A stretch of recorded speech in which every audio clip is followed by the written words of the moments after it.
Are you a boomer thinking about downsizing or selling your home, but you feel stuck, hopeless, or even a little resentful about the housing market?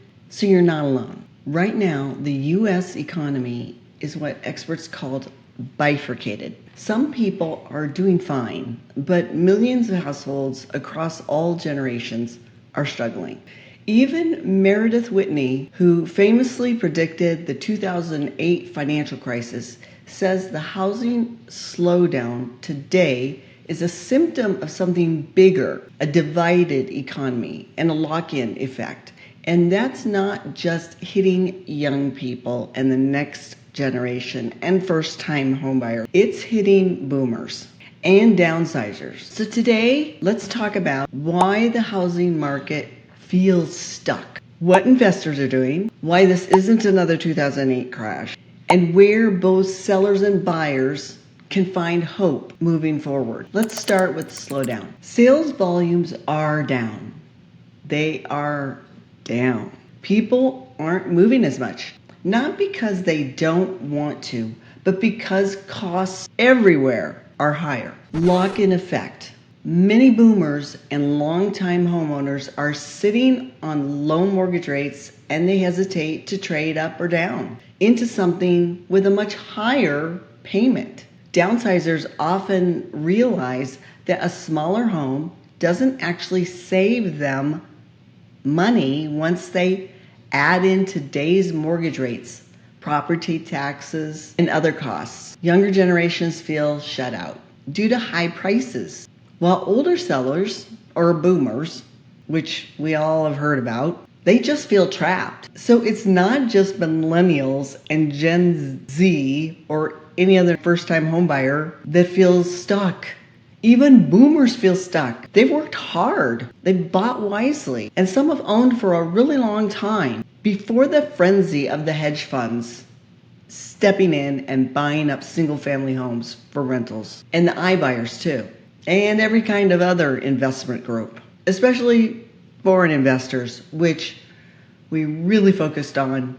You can catch that in this video. Everybody is feeling stuck, and that's why people are slow to move right now. It's not all about just interest rates, and it's a balance act, because some information shows that if we just depend on interest rates alone, you could see inflation again. This could widen the gap even further with that bifurcation between the haves and the have-nots. What are iBuyers and investors doing right now? Remember that investor frenzy I was talking about? Hedge funds, iBuyers, big Wall Street hopping in, gobbling up all those single-family homes, foreign investors gobbling up those single-family homes. That's cooled way down. Why? Higher rates eat that profit and that return on investment. That investors don't see the same profit margins and potential. Flippers face slower appreciation, so the risk is higher than the reward right now. Some people have even lost large sums of money flipping. We know. We flipped over 50 homes ourselves. We don't just do it in any market. But that backing off of investors right now can be a good thing. It creates a unique window of opportunity. With less investor competition, boomers downsizing and younger buyers alike have less pressure from big money snapping up inventory. But it also means fewer buyers in the market overall, which slows sales further. So why isn't this 2008? Here's the good news. This is not 2008. Here's the difference. There's no loose lending standards like there were. Yes, we do see more creative financing out there than a few years ago, definitely.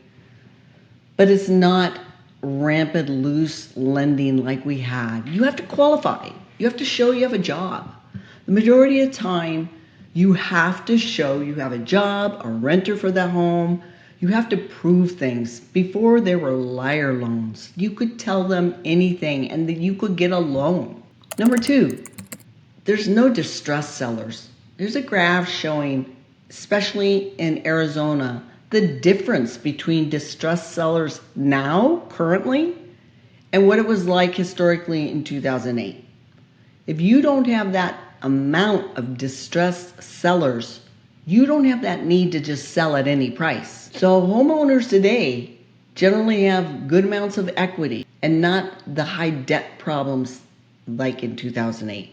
Even if home prices wobble a little, rents keep values from crashing. But rents are pretty flat right now, which is not real exciting to a lot of investors. They want a cash flow, balanced markets. Yes, it leans slightly towards buyers, but we don't see any panic selling, and we don't see a lot of banks flooding the market with pre-foreclosures and foreclosure sales. So while prices may be correcting slightly, a little more to meet increases in incomes, we're not looking at a collapse. This is where buyers and sellers can find hope. Recessions don't mean disaster. A short corrective recession can actually help ease the housing market.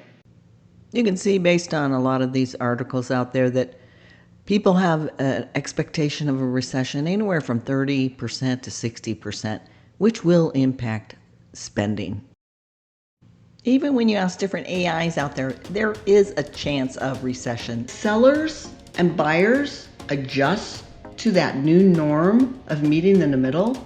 More homes come on the market. As they enter the market, it gives more buyers better options and sellers more realistic paths to move. With this slower appreciation of housing, hedge funds, iBuyers, and other large investment groups won't be crowding regular buyers out of the resale market as much. There's better balance ahead. This creates an environment where boomers can downsize affordably and the next generation can finally buy in. So boomers, you're not stuck forever. This market is correcting. You might not get as much equity out of that home as before, like in 2022 at the peak, but the correction is part of what is creating an opportunity for you as a buyer for that next smaller home and the next generation buying in. So if you're thinking about selling, downsizing, or just you want clarity on what your options are, reach out.